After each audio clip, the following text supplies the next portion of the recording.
நண்பர்களே, இன்று பார்க்கக்கூடியது ஒரு முக்கியமான விசேஷமான ஒரு தொடர் செய்தி. நல்லா திருமண பொருத்தம் அப்படிங்கிறத பத்தி பார்க்க சோதனம் பார்ப்பதில் மிக உச்சமான ஒன்று அல்லது முக்கியமான ஒன்று அல்லது மதிப்புக்குரிய ஒரு விஷயம்னா திருமண பொருத்தம் பார்க்கறது. சோசியல் இருக்காங்க, இந்த ஆட்டை போய் பொருத்தம் பார்த்தோம்னா கட்சியில் இருக்குங்க, இல்ல இந்த ஆள் வாயால பொருத்துதுன்னு சொல்ல முடியாதுயா லேசில, அந்த அளவுக்கு பார்ப்பாங்க அப்படின்னு. சில பேர் சாதகம் கணிச்சு கொடுப்பது, பலன் சொல்வது, சாதகம் பொருத்தம் பார்த்து கொடுப்பது, இப்படிலாம் இருக்கு. சில பேர் பார்த்தீங்கன்னா சாதகம் பொருத்தம் பார்க்கறதுக்கு இல்லை, பயங்கரமா ரூபா கேட்பாங்க. பலன் சொல்வதுல அந்த அளவுக்கு ரூபா இருக்காது. நார்மலா பலன் சொல்வதுக்கு தான் அதிகமா ரூபா கேட்பாங்க. ஒரு சில இடத்துல சில கிராமங்களை நான் பார்த்துருக்கிறேன், சாதகம் பொருத்தம் மட்டும் என்னைய இந்த அளவுக்கு ரேட்டு இந்த ஆட்டை இருக்கு நான் விசாரிப்பேன். அவர் சொன்னார்னா அப்படி இருக்குங்க, அப்படியே நெத்தியில் அடிச்ச மாதிரி சொல்லுவாரு, அந்த பொருத்தம் அப்படி இருக்கும். அதனாலதான் தனி ரேட்டு.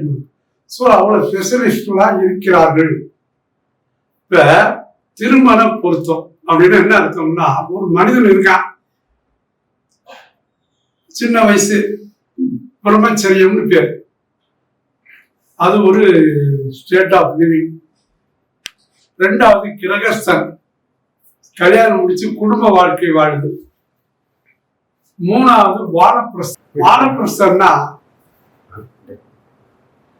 கிரகஸ்தனுக்கு அடுத்த நிலை, சன்னியாசிக்கு முந்தின நிலை. கிரகஸ்தனுக்கு அடுத்த நிலை, சன்னியாசத்துக்கு முந்தின நிலை. நாலாவது நிலை சன்னியாசம். அப்போ there are 4 parts in life. இதுல இரண்டாவது பார்ட் கிரகஸ்தன் ரொம்ப முக்கியம். அதுதான் ரொம்ப ரொம்ப முக்கியம். காஞ்சி பெரியவர் இருந்தாரு, அவர் ஒரு துறவி. ஆனா அவர் கிரகஸ்தர்களுக்கு ரொம்ப மரியாதை கொடுக்கணும், அவர்களுக்கு ரொம்ப மதிப்பு கொடுக்கணும்னு அடிக்கடி சொல்லுவார். என்ன காரணம் கேட்கப்பட்டது. அப்ப சொல்வார், அத்தனை ஜீவன்களுக்கும் சன்னியாசி உட்பட கிரகஸ்தன் தான் உதவி செய்ய முடியும். உணவிலிருந்து பணம் வரைக்கும் எல்லா உதவியும் கிரகஸ்தன் தான் செய்ய முடியும். கிரகஸ்தன் சாதாரணம் இல்லை, எங்களை போன்றவர்கள் திறந்துக்கிட்டு நாங்களாட்டும் ஒரு வாழ்க்கை எடுத்துக்கிட்டோம். கிரகஸ்தன் அன்றாடம் போராடுவார். அதனால கிரகஸ்தனா இருப்பது கடினம்னு சொல்லுவார்.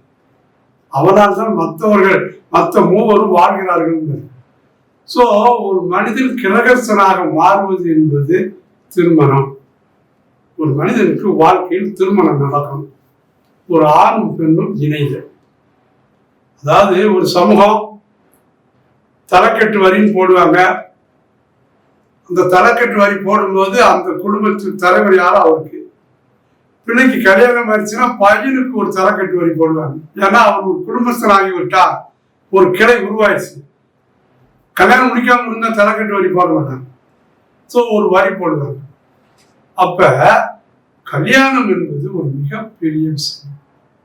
நாம் கும்பிடுகிற தெய்வம் கல்யாண தோற்றத்துல நிறைய இருக்கு. முருகப்பெருமான், ஈஸ்வரன், நாராயணர், ஐயப்பன் கூட கல்யாண தோற்றம் உண்டு. அச்சங்கோயில்ல ஐயப்பனுக்கு 2 சம்சாரம், பூரணா புஷ்கலைன்னு. அச்சங்கோயில் அரசே சரணம், ஆரியங்கா வையாவே சரணம், குளத்துக்குளை பாலகனே சரணம், எரிமேலி சாஸ்தாவே சரணம், சபரிமலை மணிகண்ட பிரபுவே சரணம். அதுல அந்த சரண கோஷத்தில் முதல் இது அச்சங்கோயில் தான். அங்க போய் பார்த்தீங்கன்னா ஐயப்பனுக்கு 2 சம்சாரம். ஆரியங்காவில் போனீங்கன்னா அவருக்கு ஒரு சம்சாரம் உண்டு, புஷ்கலாரி. ஸோ எல்லா சுவாமிகளும் திருமணத்தில் தம்பதிகளோடு இருக்காங்க. ஸோ திருமணம் என்பது வாழ்க்கையினுடைய மிகப்பெரிய டேர்னிங் பாயிண்ட். ஏனால் அதுதான் முதலில் போடப்படுகிற ஒரு பிள்ளையார் சொல்லி, அந்த வம்சம் வம்ச விருத்தி எல்லாம் சொல்லக்கூடியது. ஸோ ஒரு சாதகம் வரும், ஐயா பையனுக்கு கல்யாணம் முடிக்கலாம்னு நினைக்கிறோம், ஐயா சரிம்மா, சாதகம் இருக்கா, இருக்கியா, இல்லை நீங்க தான் போடணும்யா, சரி போட்டுருவோம். போட்டு பார்க்கணும். முதலில் கல்யாண யோகம் வந்துருச்சா முதல்ல தெரியுங்க. கல்யாண யோகம் வராமல் போட்டு மூடிக்கிட்டே கிடந்தா என்ன செய்ய முடியும். சிலருக்கு சன்னியாசி யோகம்னு இருக்கும். என் வார்த்தையை நல்லா கவனிங்க. சிலருக்கு சன்னியாசி யோகம், இப்ப காஞ்சி பெரியவர் இருக்காருன்னா அவருக்கு சன்னியாசி யோகம் ஒரு சாதகத்துல உண்டு. அப்படின்னா கல்யாணம் நடக்காதுன்னு அர்த்தம். ஆனா கல்யாணம் நடக்காதவர்கள் எல்லாம் சன்னியாசியா? இல்ல. சோ அதற்கு ஒரு யோகம் உண்டு. அப்ப கல்யாண யோகம் வந்து விட்டதா, அப்ப குரு பகவான தூக்கி உள்ள வருவோம். குரு பார்க்கிறாரா, கோச்சாரத்துல இன்னைக்கு குரு வந்துட்டாரு, இந்த லக்கணத்தையோ ராஜ்யோ பார்க்காரா, பையனுக்கு அந்த காலம் வந்துருச்சான்னு பார்க்க. நார்மலா ஒரு கல்யாணம் நடக்க வேண்டிய காலத்தில் நடந்தால் அது ஒரு சரியான இயல்பான கல்யாணம். ஏரியனா நடந்தால் முன்கூட்டி நடந்ததாக அர்த்தம். ரொம்ப லேட்டா 37 வயசு 40 வயசுல எல்லாம் கல்யாணம் நடக்கும். அப்ப காலதாமதமான கல்யாணம். சிலருக்கு கல்யாணமே நடைபெறாமல் போய்விடுது. அப்ப திருமணம் நடக்குமா, திருமண தடை இருக்கா, அல்லது கால தாமதம் இருக்கா, இதெல்லாம் பார்க்கணும். அதுக்குத்தான் ஜாதகம் கொண்டு வந்து பார்க்கும்போது அதான் குரு பயிற்சி ஆகுது, இன்னும் 1 வருஷம் மாலை எடுத்து கொடுத்துருவாரு, கல்யாணம் நடக்குமா சொல்லு. அடுத்து வருவாங்க, ஒரு ஜாதகத்தை தூக்கிட்டு வருவாங்க, பெண் ஜாதகம். ஐயா பொருத்தம் பாருங்கய்யா, இந்த குழந்தைக்கு இந்த குழந்தை, அதுக்கு பேரு மேட்சிங்னு வச்சான். மேட்சிங்னா என்ன? 2 டீம் விளையாடும், அதுக்கு பேர் மேட்ச். ஸோ பொருத்தம் பார்த்தல் அப்படின்னு பேர். சாதக பொருத்தம் பார்க்கறதுக்கு சோதனத்தில் சில வரமுறைகள் பாராசரர் பழைய காலத்திலிருந்து சொல்லப்பட்டிருக்கு. ஒரு 10 பொருத்தங்கள் தச பொருத்தம்னு சொல்லப்படுது. இதெல்லாம் இருக்கா பாருங்க. அப்ப ஜாதகம் பார்ப்பதில் 2 ஸ்டெப். முதல் ஸ்டெப்பு தச பொருத்தம், 2வது ஸ்டெப்பு ஜாதக இணைவு, பொருத்தி பார்த்தல். இது எப்படின்னு கேட்டீங்கன்னா, ஒரு ரிட்டன் டெஸ்ட், அடுத்து ஒரு இன்டர்வியூ. ஒருத்தர் வேலைக்கு போறாரு, பெரிய கன்சர்ன், எம்என்சி கன்சர்ன், சம்பளம் லட்சக்கணக்கில் கொடுப்பான். முதல் ரிட்டன் டெஸ்ட் வைக்கான். ரிட்டன் டெஸ்ட் எழுதுறாங்க, பாஸ் மார்க் 35 வச்சிருக்கான். ஸோ 35ல் 36 எடுத்தவனும் பாஸ், 99 எடுத்தவனும் பாஸ், அதுக்கு உள்ள இடையில எடுத்தவனும் பாஸ். ஸோ இந்த ரிட்டன் டெஸ்ட்ல பாஸ் ஆகிட்டாங்க. அடுத்து இன்டர்வியூ போகும்போது லாங்குவேஜ் ஸ்டைலு அது இது நிறைய பார்ப்பாங்க. அப்போ இன்டர்வியூ போர்டில் 36 மார்க் வாங்கினவனும் இன்டர்வியூ போகிறான், 99 வாங்கினவன் செண்டம் வாங்கினவங்க கூட இன்டர்வியூ போவான். அப்படி போகும்போது இன்டர்வியூ பண்ணுறாங்க, ஃபைல் எடுக்காங்க. அதை பார்க்கும்போது ஒரு சிலருக்கு ரெக்கமெண்டேஷன் இருக்கும். ரெக்கமெண்டேஷன் லெட்டர், சிபாரிசு கடிதம்னு ஒன்று இருக்கும். 36% மார்க் வாங்கினவனுக்கு அந்த போர்ட் ஆஃப் கமிட்டியில் இருக்கக்கூடியவர்கள் சொந்தக்காரர்களோ உறவினர்களாகவோ அல்லது அவர்கள் யார் மூலமாக தெரிந்தவர்களாக இருந்து ஒரு சிபாரிசு இருந்தால் அந்த சிபாரிசு கடிதம் அந்த ஃபைலில் இருக்கும். அப்போ இன்டர்வியூ பேனல்ல அப்படி பார்க்கும்போது பார்ப்பாங்க, சிபாரிசு கடிதம் இருக்கும். அப்ப கேள்வி கதைகள் வேற மாதிரி இருக்கும். கொடுக்க கூடாதுன்னு நினைச்சிட்டாங்கன்னா வாங்குன்னு கேட்பாங்க, பதிலே சொல்ல தெரியாது. பதில் சொல்ற மாதிரி இருக்கணும்னா ஒரு சிபாரிசு கடிதம் இருந்தா கேட்பாங்க, கேட்கறதுக்கு எவனும் பண்ணலாம். anyone can easily answer the question in the interview. அப்ப இந்த இடத்துல எது பிளே பண்ணுதுன்னா ரெக்கமெண்டேஷன் லெட்டர். அப்ப இன்டர்வியூல மகத்தான ரோல் எது பிளே பண்ணும்னா ரெக்கமெண்டேஷன் லெட்டர். ஜஸ்ட் பாஸும் செண்டம் வாங்கினாலும் they are eligible for attending the interview. ஆனால் இன்டர்வியூல சில விஷயங்கள் வருது, அதான் சிபாரிசு லெட்டர். அப்படி சில கிரகங்கள் ஜாதகத்தில் சிபாரிசு லெட்டர் கையில வச்சுக்கிட்டு இருக்கும். இந்த ஜாதகருக்கு நான் சிபாரிசு பண்றேயா அப்படின்னு சில லெட்டர் கையில வச்சிருக்கோம். அது இருக்கான்னு பார்க்கணும். அதாங்க ஜாதக பொருத்தம். முதல் இந்த 10 பொருத்தத்துல தப்பிடுச்சுன்னா அது ரிட்டன் டெஸ்ட். ரிட்டன் டெஸ்ட்ல ஃபெயிலியர் ஆனால் தொடவே கூடாது. Interview not eligible. ரிட்டன் டெஸ்ட்ல ஃபெயில் ஆனால் இன்டர்வியூ கூப்பிடுவாங்களா? கூப்பிட மாட்டாங்க. சரி, ரிட்டன் டெஸ்ட்ல பாஸ் ஆனவங்க எல்லாரும் இன்டர்வியூல பாஸ் ஆவாங்களா? கிடையாது. ஸோ இன்டர்வியூல வேற மாதிரி இருக்கும். அப்ப ரிட்டன் டெஸ்ட்ல பாஸ் ஆகணுங்கிறது ஃபர்ஸ்ட் ஸ்டெப். அதுக்கு பிறகு இன்டர்வியூல பாஸ் ஆகணும். இந்த ரெண்டும் இருந்தால்தான் திருமண பொருத்தம். திருமண பொருத்தத்துக்கு ஒரு 10 பொருத்தம் சொல்லப்படுது. வேர் சுட் வி ஸ்டார்ட், எங்க இருந்து தொடங்கணும் அப்படின்னு. இந்த பக்கம் ஒரு ஆண் ஜாதகம், இந்த பக்கம் ஒரு பெண் ஜாதகம். பெண்ணுக்கு ஆணை மேட்ச் பண்ணுவதா, ஆணுக்கு பெண்ணை மேட்ச் பண்ணுவதா? ஜாதக பொறுத்த புத்தகத்தை எடுத்து பார்த்தீங்கன்னா அது ஒரு வாய்ப்பாடு மாதிரி. 2 2 4, 2 2 கூட்டுனா 4, 2 2 பெருக்குனா 4. நீங்க பெருக்குனீங்களா கூட்டினீங்களா யாருக்கு தெரியும்? But answer is correct. அந்த மாதிரி ஆயிடும். புத்தகத்தை எடுத்துட்டு பார்த்தோம்னா ஆணில இருந்து மேட்சிங் பார்க்கலாம், பெண்ணில இருந்து மேட்சிங் பார்க்கலாம். ஆண்ல இருந்து மேட்சிங் பார்த்து தசை பொருத்தத்திலே, பெண்ணிலிருந்து மேட்சிங் அப்ப எங்க இருந்து எங்க போகும்? முறை சரியானது என்று சொன்னால் பெண் ஜாதகத்துக்கு ஆண் ஜாதகத்தை மேட்சிங் பண்ணணும். ஏன் வாழ போறது பெண்ணு? நம்ம வீட்டுல ஒரு பையன் இருக்கான், அவருக்கு பொண்ணு பாக்குறோம்னா நம்ம போய் அங்க போறானா? வாழ இல்ல, அங்க இருக்கிறவதான் இங்க வாழ. சோ நம்ம வீட்டு பொம்பளை பிள்ளையா இருந்தா இது இன்னொரு வீட்டுக்கு போகுது. இதைத்தான் நாற்று நடு நெல்லுன்னு சொல்லுவாங்க. நெல் நட்டுறதுக்கு முன்னால ஒரு நாற்று போடுவாங்க, ஒரு ஏரியால வச்சிருவாங்க. நல்லா கொஞ்சம் வளர்ந்த பிறகு அது புடிங்கிட்டு போய் எந்த வயல் நிலையில வைக்கணுமோ அங்க நட்டுவாங்க. சோ பெண் என்பவள் அதுதான்.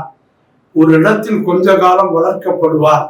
வயோதிகம் கல்யாணம் முடிக்கிற பருவம் வந்தவுடன் அவள் வேறு ஒரு இடத்துக்கு பதியம் போடுற மாதிரி, நெல் அவள் போற மாதிரி இன்னொரு நிலத்துல வைக்கிற மாதிரி தான். ஆனால் நெல் ரொம்ப அந்த வயலை பொறுத்து இருக்கு. அந்த வயல் நல்ல பெற்றையிலா, நான் பெற்றையிலா, பாலைவனமா, தரிசா, புறம்போக்கா, பழமான ஏரியாவா, நீர்ப்பாசனமா, ஆத்து பாசனமா, மானாவாரி பயிரா, மழை நீரை நம்பி இருக்கா அல்லது நதி ஓடிட்டு இருக்கா, இத்தனையும் அந்த நிலத்துக்கு பார்க்கிறாங்க. அந்த மாதிரி பொண்ணை கொடுக்கும் போது நெருப்ப மடியில வச்சிருந்த கதை தான் ரொம்ப ரொம்ப கவனம். பொண்ணை கொடுப்பதற்கு முன்னால் சாதக பொருத்தம் பார்த்து நல்ல இடத்துல கட்டி கொடுக்கணும்னு நீங்க ஸ்டெப் எடுப்பது தவறு கிடையாது, தவறே கிடையாது. சாஸ்திரங்கள் தவறு கிடையாது. நான் திரும்ப திரும்ப சொல்றேன், சோசியம் உண்மை, சோசியர்கள் பொய்யர். அவ்வளவுதான். சோசியம் உண்மை, சோசியர்கள் பொய்யர். ஏன்னா சோசியம் இறைவனால் எழுதப்பட்டது, அது பொய் ஆகாது. சோ நம்ம என்ன செய்யணும்னா நல்ல இடத்துல பார்த்துக்கணும், அவ்வளவுதான். ஆனா பார்க்காம கட்டி கொடுக்கணும்னு நினைக்காதீங்க. அதே நேரம் பார்த்து கட்டியதெல்லாம் 100% ஓகேயா, அல்லது பார்க்கவே இல்லை 100% நான் ஓகேயா, அங்கதான் பெரிய கேள்வி தொத்தி நிற்கி. இறையறன்னு ஒண்ணு வேண்டும், பொருத்த மட்டும் போதாது, இறையறன்னு ஒண்ணு இருக்கு. சோசியத்துல பெரிய கில்லாடி சகாதேவன். பஞ்சபாண்டவர்கள்லாம் கடைசி அதுல சகாதேவன் ஒரு இருக்காங்க, நகுலன் சகாதேவன். அதுல சகாதேவன் மிகப்பெரிய விற்பனை சோதனத்துல, ஞானத்தில் பெரிய, அவருக்கு எல்லாமே நல்லா தெரியும் சோதனை. அப்ப ஒரு கடைசி காலத்துல கேட்காரு, கர்ணன் இறக்கப்படுறான். கர்ணன் இறந்த பிறகு சகாதேவன் பரமாத்மா கண்ணபிரானிடம் கேட்கிறார், நான் எல்லாருக்கும் ஜாதகம் போடுவேன், எல்லாருக்கும் ஜாதக பலன் சொல்லுவேன், ஜாதகத்தின் சூட்சமத்தை தெரிந்து கொண்டு பலன் சொல்லுவேன்பா. ஆனால் கர்ணன் என்பவன் எங்களுடைய மூத்தவன், எங்களுக்கு முதலானவன், எங்கள் வம்சம், எங்கள் உடன்பிறப்பு, எங்கள் ரத்தம்னு தெரியாம போச்சப்பா, எனக்கு ஏன் அது குச்சியில வர்றேன்னு சகாதேவன். பரமாத்மா சொல்ல, நீ பெரிய வேத விற்பனர் தான், சோசியத்துல பெரிய கில்லாடி தான், நீ எல்லாத்தையும் சொல்ல தெரியும். அப்படி உனக்கு எல்லாமே சொல்ல தெரியும்னா நாங்க எதுக்கு இருக்கோம்னா, நாங்கெல்லாம் எதுக்கப்பா இருக்கோம்னா, அப்ப கடவுள் எதுக்கு இருக்காரு? நீ ஏன் எல்லாம் முடிவு பண்ணிருவியா? அதனாலதான் சோதியம் படிக்கின்ற பொழுது சொல்லப்படும். சோதனம் படிக்கலாம், ஆனால் இதனுடைய பலாபலனை சொல்ல இந்த creator Brahma has the only authority. படைக்கும் கடவுள் பிரம்மாவுக்கு மட்டுமே முழுக்க சொல்லும் அதிகாரம் உண்டு. just indicator. Astrologers are indicators only. மழை பெய்து கொடை பிடித்து கொண்டு செல் அப்படின்னு சொல்லத்தான் முடியும். மழை நிப்பாட்டவோ மழை உருவாக்கவோ சோதரர்களாக முடியாது. அது மாதிரி பொருத்தம் பார்க்க வேண்டும் என்பது உண்மை. சரி, அவரவர்களுக்கு ஒரு வழி இருக்கு, ஒரு இனம் இருக்கு, அவர்களுடைய கோட்பாடு இருக்கு. உங்க இனத்துல 25 வயசுல கல்யாணம் முடிப்பது என்பது ஒரு சாஸ்திரமாக இருக்கலாம். பெரியப்பா அவருக்கு பெரியப்பா குழந்தைகள் இருந்தா அவர்களுக்கு கல்யாணம் முடிச்சுட்டு நம்ம பிள்ளைக்கு கல்யாணம் முடிக்கணும், அப்படி ஒரு ஐதீகம் இருக்கலாம். அல்லது 7 வயசுலயே கல்யாணம் முடித்தேன், 21 வயசு எப்போ வருதோ அப்பயே கல்யாணம் முடிச்சேன். உங்களுக்குள்ள எப்ப சடங்காச்சோ ஒரு 6 மாசத்துல கல்யாணம் முடிச்சேன். இது அவரவர் இனத்தில் அவரவர் ஜாதியில் அவரவர் மத கோட்பாடு படி இருக்கு. அதில் யாரும் தலையிட முடியாது. That is called faith. அவர்கள் அந்த சம்பிரதாயத்தில் வச்சிருக்கும் ஃபெய்த், அதை யாரும் கொஸ்டின் பண்ண முடியாது. ஸோ நார்மலா பொருத்தம் அப்படிங்கிறத இப்ப பார்ப்போம். எதற்கு இதை இவ்வளவு சொல்றேன்னா, என்கிட்ட வர்ற சோசியத்துல ஒரு 50% சாதக பொருத்தம் அதிகமாக, பெருமைக்காக சொல்லல, எல்லாம் உள்ள இறைவன் அருளால கிட்டத்தட்ட 99% தப்புனதே இல்லை. அவர்களுக்கு இறையரும் இருந்து சாதக பொருத்தமும் அமைந்து நல்லா இருக்காங்க. இன்னைக்கு நிறைய டைவர்ஸ் கேஸ் வருது.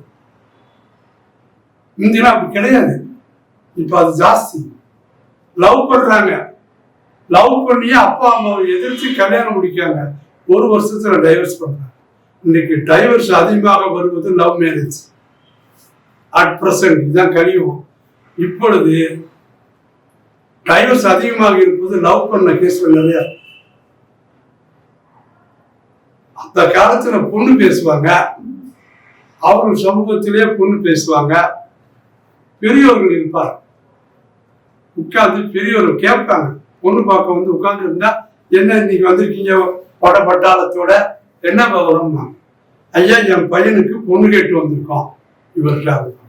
அப்படியா, பையன் என்ன செய்யறாரு, அவங்க விளக்கம் கொடுப்பாங்க. அவர்கள் கேட்பாங்க பொண்ணு என்ன செய்யுது. அப்ப பாரம்பரியம், குணம், குடும்பம், குலம் இதெல்லாம் பார்த்து கல்யாணம் முடிக்கிறாங்க. அப்ப பெரியோர் சொல்லுக்கு மரியாதை கொடுத்தாங்க. சரிப்பா நீ கொடுக்க இஷ்டமாப்பா, அவங்க கேட்காங்கப்பா, சரி இஷ்டம். என்னப்பா நீ என்னமோ கேட்குறியா, நீ அங்க போட்டுருவியாப்பா, போட்டுருவேன், ரைட், அவ்வளவுதான். அதற்கு பிறகு ஒரு பிரச்சனைகள் வந்தால் அந்த காலத்தில் எந்த பெரியோர் முன்னால் நடந்ததோ அந்த பெரியவர் தலையிடுவார். என்னப்பா பிரச்சனை, 2 பேரும் என்னமோ அவசர மாதிரி தெரியுது, ஏன் ஒழுங்கா குடும்பம் நடத்த மாட்டீங்களா, என்ன பிரச்சனை அப்படின்னு கேட்பாங்க. ஸோ அப்ப மூத்தோர் சொல் கேட்டது, பெரியவர்கள் சொல்ல கேட்டாங்க, அதனால டைவர்ஸ் வரல. ஆதிசங்கரன் ஒரு பாகவான் இருந்தார். ஆதிசங்கரத்துல போய் ஒரு கேள்வி கேட்காங்க. என்ன கேட்காங்கன்னா, விஷம்னா என்னன்னு கேட்காங்க. What is poison? யார்கிட்ட கேட்காங்க? ஆதிசங்கரத்தை கேட்காங்க. விஷம் என்றால் என்ன? அப்ப சொல்றார், மூத்தோர் சொல் கேளாதது. அவர் சொன்ன வாக்கியம் தான், மூத்தோர் சொல் கேளாதது, பெரியவர்கள் பேச்சு கேட்காததே விஷம். அதை அப்ப அந்த காலத்துல கேட்டாங்க. சரி ரைட், இப்ப நம்ம உள்ளுக்குள்ள போகுமா? திருமண பொருத்தம் 2 டைப் சொன்னேன். தசவித பொருத்தம் 10 பொருத்தங்கள் பார்த்தது. இன்னொன்று ஜாதக இணை. ஜாதக இணைவுன்னு பொருத்தி பார்க்கும்போது தோஷங்கள் உண்டா? மேக்சிமம் மெயினா செவ்வாதோஷம் பேசப்படும். செவ்வாய்க்கு ஒரு கிரகத்தை எடுத்து வச்சுக்கிட்டு செவ்வாதோஷம் செவ்வாய். அப்ப மற்ற கிரகங்கள்லாம் தோஷம் கொடுக்காதா? மொத்தம் 9 கிரகம் இருக்கு. தோஷம் கொடுப்பதே செவ்வாய்க்குன்னா மற்ற கிரகம் தோஷம் கொடுக்காதா? அப்ப மற்ற கிரகம் ஃபுல்லா 100% நன்மைதான் செய்யணும். ராகுக்கு எது தோஷம் இருக்கும், காலசர்ப்ப தோஷம் இருக்கும், கூழ்பாவான் தோஷம் இருக்கும், பிள்ளை பாக்கியம் கிடைக்காது. அப்ப எத்தனையோ தோஷங்கள் உண்டு இல்ல? அப்ப அத்தனை தோஷங்களை என்னென்ன இருக்குன்னு பார்த்து மேட்சிங் பண்றதுதான் ஜாதக இணைவு. இன்னொன்று செவ்வாய் தோஷம் எல்லாம் தோஷம் அல்ல, அது நல்லா தெரிஞ்சுக்கணும். 9 கிரகங்களில் ஒரு கிரகத்துக்கு தான் மங்களகாரகன்னு ஒரு பேர் உண்டு. அது செவ்வாய்ங்கிற ஒரு பகவானுக்கு தான். எடுத்த உடனே செவ்வாய் தோஷம் தூக்கி போட்டுறாதீங்க. இன்னைக்கு சப்ரதாசத்துல போய் பாருங்க, வாரத்துல 2 நாள் செவ்வாய் வெள்ளி கூட்டம் கடுமையா இருக்கும் எல்லா ஆஃபீஸும் தமிழ்நாட்டுல. ஏன் செவ்வாய்க்கிழமை ஏன் பத்திரம் பதிக்கணும்? செவ்வாய் வருவாய் ஆகாதுன்னு போயிடக்கூடாது. அன்னைக்கு தான் பதிவாங்க. நிலத்துக்கு காரகன், பூமிக்காரகன், வாகனக்காரகன் அவன்தான். ஸோ கொஞ்சம் சூட்சம் இருக்கு, அதை கொஞ்சம் ஆழ்ந்து பார்க்கணும். இதை சொல்லும் போது சில விஷயங்களை சொல்ல வேண்டும். அதாவது சில நட்சத்திரங்களை சொல்லி சில விஷயங்களை சொல்லிடுறாங்க. கல்யாணமே நடக்கூடாம அந்த பிள்ளைய ஆக்கிறாங்க. உதாரணத்துக்கு பூராடம் 100 ஆடாது அப்படின்னு ஒரு பழமொழி உண்டு. பூராடம் 100 ஆடாது. பொண்ணு பார்க்க போவாங்க, என்ன நட்சத்திரம்? பூராடம். ஐயோ தாலி பாக்கியம் இல்லாமல் போயிடும், போராட பொண்ணு வேண்டாம். போராடம் 100 ஆடாது அப்படின்னா அந்த தாலி பாக்கியம் இல்லைன்னு ஒரு புரிதல் இருக்கு. ஆனால் அது உண்மையா? அப்ப போராட்டத்துல கல்யாணம் எங்க அம்மாலாம் போராடும். அவங்க ஒரு ஏழை வீட்டுல இருந்து வந்தாங்க, நல்லா வசதியா வாழ்ந்தார். ஸோ போராட்டத்துக்கு எப்படி இருக்குன்னா தன் நிலைக்கு உயர்வான இடத்துக்கு கட்டி கொடுக்கப்படும். நம்பர் 1. 2வது, அவர்கள் கயத்தில் தாலியை போட மாட்டாங்க, 10 பவுன் முறுக்கு கொடி செஞ்சு போடுவாங்க. அதாங்க பழமொழிக்கு அர்த்தம். போராடம் 100 ஆடாதுன்னா அவள் தாலியை நூலில் போட்டிருக்க மாட்டாள், 10 பவுன் செயின் செஞ்சு செயின்ல போட்டிருப்பா. அவ்வளவு வனப்பு இருக்குன்னு அர்த்தம். பழமொழியை தப்பா புரிஞ்சுக்கிறாங்க. குருபார்க்கின் கோடி நன்மை வாஸ்தவம். 9 குரு ஓடி போயிடுவான்னு பழமொழி. ஓடி போனவனுக்கெல்லாம் 9ல குரு. கடனை வாங்கிட்டு ஊரை விட்டு காலி ஓடிட்டான் மறந்துட்டான் அப்படின்னா அவனுக்கு 9ல குருயான்னு ஒரு பழமொழி. 9 குரு 9 குரு இருக்கியா, இந்த ஊர்ல இருக்காரான்னு என்னமோ ஓடி போனாலும் போயிடலாம், டெண்டை காலி பண்ணிடுவாங்க. அப்படி அர்த்தமா? சொன்னதெல்லாம் ஏதோ ஒரு உள்ள அர்த்தம் இருக்கும், அது புரியாம அப்படியே மேற்பார்க்கல போயிட்டு இருக்கு. ஒரு இடத்துல 10 பேர் சீட்டு விளையாண்டுருக்கான், போலீஸ் பிடிக்காத படக்குன்னு 2 பேர் எரிச்சு தப்பிச்சு ஓடிட்டேன். மீது 8 பேர் ஆகிட்டேன். இப்ப தப்பிச்சான் பாத்தீங்கன்னா ஓடி போய் அவனுக்கெல்லாம் 9ல குரு. ஸோ ஓடி போனவனுக்கு 9ல் குருன்னா கஷ்ட காலத்தில் அவன் காப்பாற்றப்படுவான்னு அர்த்தம். யார் புரிஞ்சுக்கிறாத? ஆண் மூலம் மனசாலும், பெண் மூலம் மீன் மூலம், கேட்ட விசாரம் மச்சனுக்கு ஆகாது, அவருக்கு ஆகாது, மாமியாருக்கு ஆகாது, மாமனாருக்கு ஆகாது. அப்படி எல்லாமே பார்த்து கட்டிட்டு சரியா இருந்தா ஒத்துக்கிறீங்களா? நீங்க எல்லாம் பார்த்துட்டீங்க, கட்டாயம் நீங்க பிரிவு இல்லாம இருக்கணும். மாமியார் மருமன் சண்டை வரக்கூடாது, வராம இருக்குமா? ஏதோ ஒண்ணு புடிச்சுக்கிட்டு அப்படியே ஒரு அதுக்கு பின்னால் நிறைய 1000 காரணம். இப்ப பார்ப்போம். பொருத்தங்கள் 10 பொருத்தங்கள். மொத்தத்துல நட்சத்திர பொருத்தம் நம்பர் 1 மேட்சிங் பார்ப்பாங்க. இவங்க என்ன நட்சத்திரம், அவங்க என்ன நட்சத்திரம், மேட்சிங் தான். அது சில ரூல் சொல்லி இருக்கிறாங்க. இது ஆன்மீக ஜோதிடத்துன்னு சில நேரம் அணுகலாம். எப்படி கேட்டீங்கன்னா, நம்மாழ்வார் ஒருத்தர் இருந்தார். அவருக்கு சிஷியர்கள் பத்ரகவி ஆழ்வார், நம்மாழ்வார் விசா. இப்ப மதுரகவி ஆழ்வார், இப்ப நம்மாழ்வார், ஆழ்வார்களே ரொம்ப உயர்வாக பேசக்கூடியவர் நம்மாழ்வார். நம்மாழ்வாருக்கு சிஷியெல்லாம் மதுரகவி ஆழ்வார் வராது. நம்மாழ்வாரோட வயசு கூட அவரோட தொடர்பு ஏற்படுது. 108 திருப்பதி இருக்கு. 12 ஆழ்வார்கள் மங்களாசனம் வந்தது 108 திருப்பதி. அதுல எல்லாரும் பெருமாளை உயர்ந்து பாடியிருப்பாங்க. ஆனா மதுரகவி ஆழ்வாரும் 12 ஆழ்வார்கள் ஒருவர். அவர் பெருமாள் ஒரு இடத்துலயும் பாடல. அவர் பாடல் 11 பாடல் தான். அந்த 11 பாடல்லையும் அவர் பாடுனது என்னன்னா, அவர் குருநாதன் நம்மாழ்வாரை தான் தெய்வமா பாடினார். அவர் ஒரு இடத்துல பெருமாளை பத்தி பேசல. அப்படி பாடின பாடலையும் உள்ள சேர்த்துக்கிட்டாங்க. இதுல 4000 திவ்ய பிரபந்தம். ஸோ அப்ப நம்மாழ்வாரும் மதுரகவி ஆழ்வாரும் அவ்வளவு ஒற்றுமை, அவ்வளவு இதா இருப்பாங்க. அவர் நம்மாழ்வார் பிறந்தது விசாகம், மதுரகவி ஆழ்வார் பிறந்தது சித்திரை. இப்ப விசாகம் சித்திரை எப்படி இருப்பாங்க? ஸோ மேட்சிங்ல இது ஆன்மீக மேட்சிங் பேர். பொருத்தம் இல்லாம கூட இருக்கும் இவர்கள் வச்சு.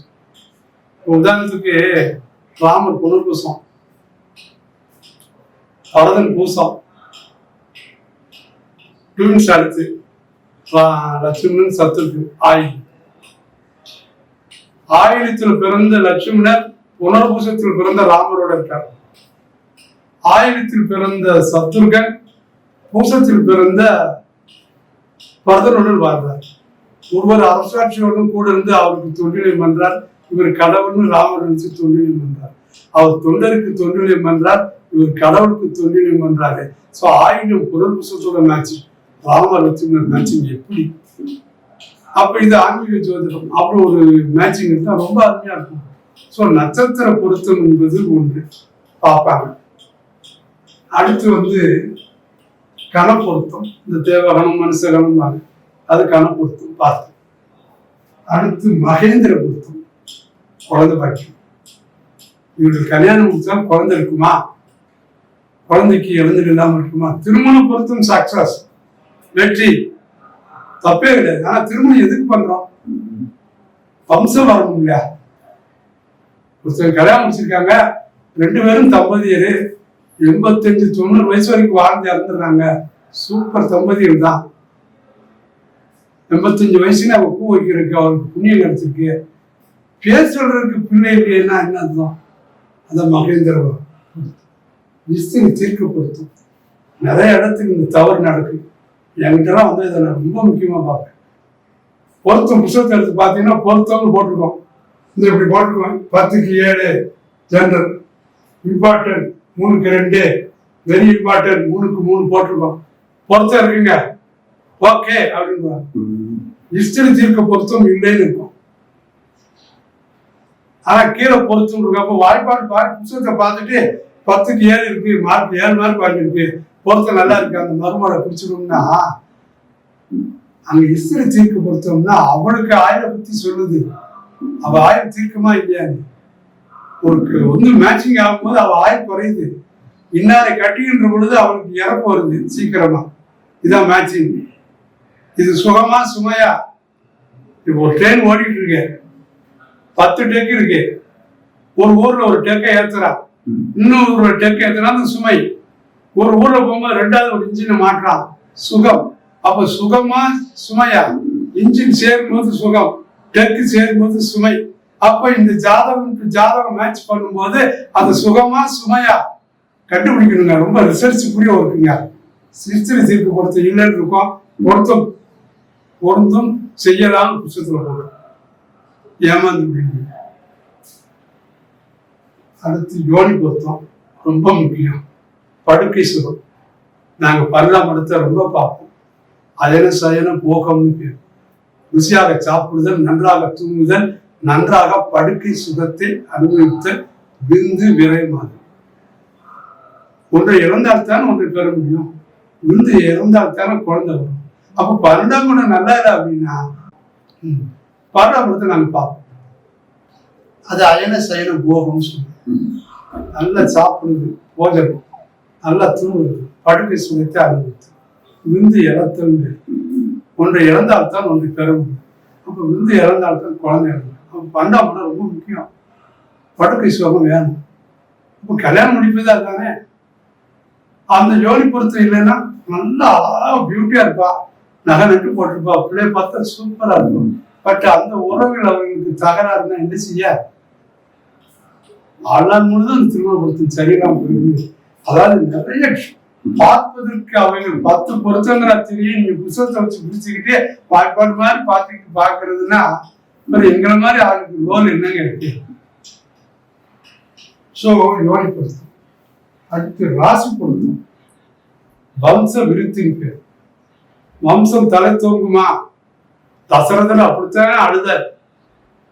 அவருக்கு பிள்ளையிலேயே அடுத்து அரசாட்சி ஆள்வதற்கு குழந்தை பாக்கியம் இல்லையேன்னு அழுது உருண்டார். பெரிய யாகம் பண்ணி யாகத்தின் புண்ணியத்துல 4 குழந்தை கிடைச்சிச்சு. வம்ச விருத்தின் பேர். வம்சம் விருத்தி ஆகும். அப்ப ராசி பொருத்தம். அதாவது தசரதன் ஒரு இடத்துல ஒரு தவறு பண்ணி அவர் புத்திர சோகம் வரணும்னு ஒரு இடத்துல சபிக்கப்படுது. புத்தர் இல்லாம அலைஞ்சிட்டு இருக்காரு, ஒரு இடத்துல ஒரு தப்பு பண்ணிடுறாரு, அந்த பேரண்ட்ஸ் வந்து வைறாங்க, ஒரு சாபம் கொடுக்காங்க, நீ புத்திர சோகத்தால் எங்களுக்கு போய் கஷ்டப்படுவான்னு சொல்லி ஒரு மிகப்பெரிய சாபத்தை தசரதன் மேல தூக்கி போட்டாங்க. தசரதன் மற்றற்ற மகிழ்ச்சியா இருந்தார். புத்திரம் இருந்தா தானே எனக்கு சோகம் வரும், நான் இவ்வளவு காலம் புத்திரம் இல்லைன்னு நினைச்சிட்டு இருந்தேன், உன் சாபத்தின் மூலமா எனக்கு புத்திரம் கிடைக்கும்னு சந்தோஷப்பட்டார்.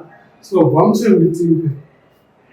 அடுத்து ராசியாபதி பொருத்தம், தனம் தானியம் செல்வம் சுகத்தோடு பரம்பரை வாததான் ராசியாபதி பொருத்தம்.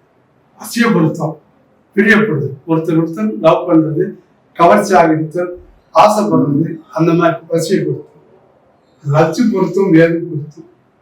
லட்சு பொருத்தம் என்பது கணவன் மனைவி எவ்வளவு காலம் உயிருடன் வாழ்வார்கள், த லாங்கஸ்ட் பீரியட் அப்படிங்கிறது. வேதங்கிறது பொருந்தாதது, பொருந்திடக்கூடாது. இந்த 10 பொருத்தத்துல இந்த 2 இல்லைன்னா தூக்கி எரிஞ்சிடணும், அது பார்க்கவே கூடாது. 10 பொருத்தத்துல லட்சு வேதம் இல்லைன்னா அந்த பொருத்தத்தை தூக்கி பொருத்தம் கையில் கொடுத்து, மீது எல்லாம் சூப்பர், தேவையே கிடையாது, இட் இஸ் மஸ்ட். 9, 10 பொருந்தாத ஜாதகம் பார்க்கவே கூடாது. சில நேரம் 9, 10 பொருந்தி பார்க்கின்ற பொழுது பொருத்தம் கொள்ளாமல் போயிடும். So it is a must. இதாங்க தச பொருத்தம்னு சொல்லக்கூடியது. 10 பொருத்தம் பார்த்து கல்யாணம் முடிப்பது. ஸோ என்னை அணுகலாம், நான் பார்த்து சொல்லி கொடுத்துட்டு இருக்கேன், நல்லதே நடக்கு. என்னை தொடர்பு கொள்ள வேண்டிய இது ஃபோன் நம்பர் 9945775500. மறக்காமல் வாழ்வின் சேனலை சப்ஸ்கிரைப் பண்ணுங்க.